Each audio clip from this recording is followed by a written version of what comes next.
સંતોની વાત કહું, સંતોની વાત, સંતોની વાત કહું, સંતોની વાત.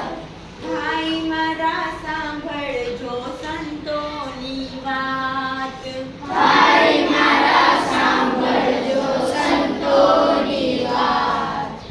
8મી સદીમાં શંકરાચાર્ય, 8મી સદીમાં શંકરાચાર્ય, 250 વર્ષે રામાનુજાચાર્ય, 250 વર્ષે રામાનુજાચાર્ય, દક્ષિણ ભારતનું નેતૃત્વ થાય. ભાઈ મારા સાંભળજો સંતોની વાત, દક્ષિણ ભારતનું નેતૃત્વ થાય. ભાઈ મારા સાંભળજો સંતોની વાત. બંગાળમાં તો હરિ બોલ, હરિ બોલ, બંગાળમાં તો હરિ બોલ, હરિ બોલ. ચૈતન્ય મહાપ્રભુ હરિ બોલ, હરિ બોલ, ચૈતન્ય મહાપ્રભુ હરિ બોલ, હરિ બોલ.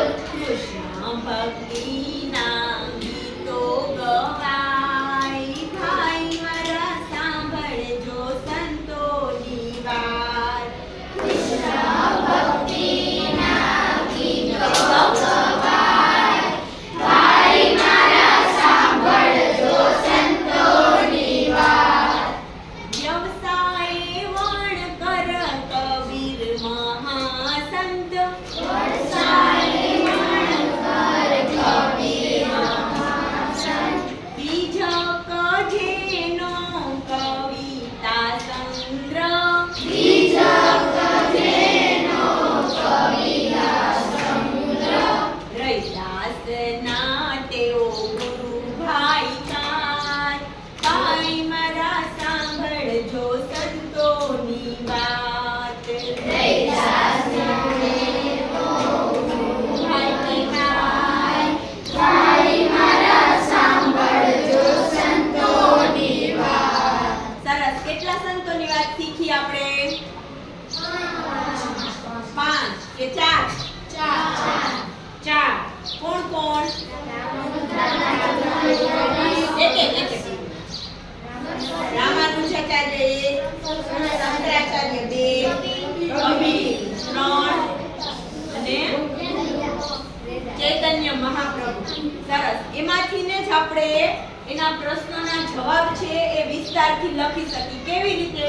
આપણને પૂછે કે દક્ષિણ ભારતમાં નેતૃત્વ કરનાર એટલે કે ભક્તિ આંદોલનનું નેતૃત્વ કરનાર કોણ કોણ હતા? તો દક્ષિણ ભારતના કોણ કોણ હતા ભક્તિ આંદોલનનું નેતૃત્વ કરનાર? શંકરાચાર્ય અને રામાનુજાચાર્ય. આપણે એમ થાય 250 વર્ષે રામાનુજાચાર્ય લખ્યું.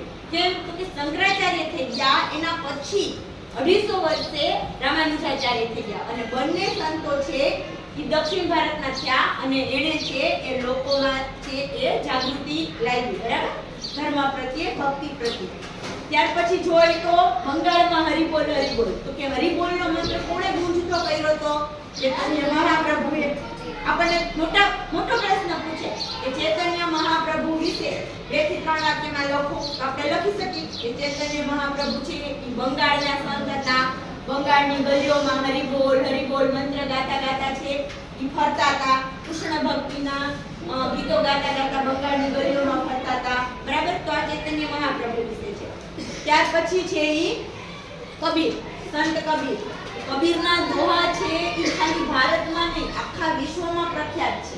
બરાબર? કબીરનો બીજક નામનો ગ્રંથ જેને બીજક લખ્યો છે એની અંદર છે એના બધાય છે દોહા છે.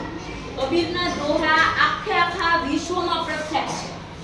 એની અંદર એને છે એ શું કહેવાય કે હિન્દુ મુસ્લિમ એકતા માટે છે એને કામ કર્યું છે. બરાબર છે? તો કબીર એવા સંત હતા કે એ હિન્દુ એને માનતા અને મુસલમાન હતા ને ઈ એને માનતા. અને ખાલી 2 લીટીના દોહામાં આખા જીવનનો સાર છે ઈ કહી દેતા હતા. બરાબર? કબીર એના વિશે આવ્યું. કબીર છે ઈ કોના ગુરુભાઈ હતા આપણને એવો પ્રશ્ન પૂછે તો એ એવું ગીતમાં રૈદાસના. બરાબર, રૈદાસ પણ એક સંત થઈ ગયા છે. રૈદાસ પણ એક સંત થઈ ગયા છે અને એને પણ છે એ નાત જાતના ભેદભાવો દૂર કરવામાં અને ઈશ્વર છે એના પ્રત્યે લોકોને જાગૃત કરવા માટે છે એ બહુ સરસ કામ કર્યું છે. બરાબર, તો આપણે આટલું છે એમાં શીખા. હવે ત્યારબાદ છે એની આગળનું આપણે છે એ શીખશું. બરાબર, નિર્ગુણ શાખાના નાનક મહાસંત નિર્ગુણ શાખાના નાનક ગુરુ ગ્રંથ સાહેબ પવિત્ર ધર્મ ગ્રંથ ગુરુ સાહેબ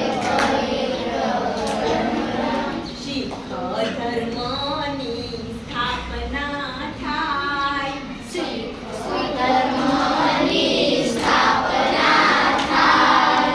ભાઈ મારા સાંભળજો સંતોની વાત.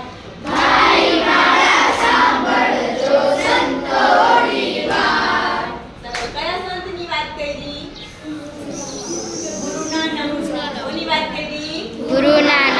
ગુરુ નાનકે કયા ધર્મની સ્થાપના કરી? શીખ ધર્મની. ગુરુ નાનકની શાખા કયા નામે ઓળખાય છે?